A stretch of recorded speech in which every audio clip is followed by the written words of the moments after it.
The next one we have is childcare and early education.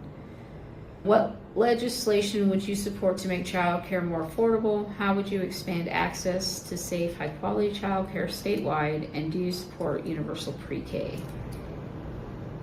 Is it not offered in most schools already? Not pre-K, no. But maybe here. Topeka is really good. Okay. Wichita, no.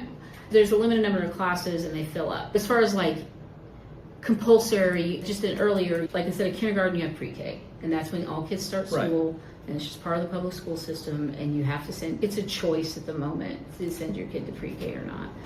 And it's usually half day. Right. That's how I remember it being, because I never knew it was an issue. Most rural areas, I would say, have the option for pre-K. And so I just never ran into that idea that it wasn't an option. I would not mandate it.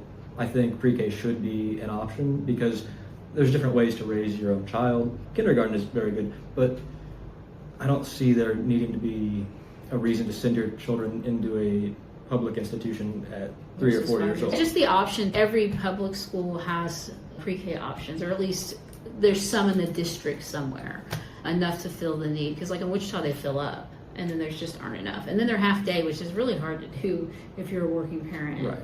It's like almost not worth it to send them for 3 hours and go back and forth. I think I would still maintain, I would keep it up to the school district. If they have the resources for it, then go ahead and have pre-K. I don't think it should be a mandated thing. Yeah, I just think the earlier we can start teaching kids stuff, the better. But if we get quality daycare, they fill in that preschool gap. I worked at a daycare, and a lot of daycares that work with 3-4-year-olds have a preschool program that's just as good as whatever they're going to get in public school. That goes back to private organizations versus government, which is something I'm in favor of. And then there's helping keep childcare affordable in Kansas, and how we do keep it accessible. Some of these questions are from rural voters because it's a lot harder to find daycare out in the rural areas than it is in any city of some size.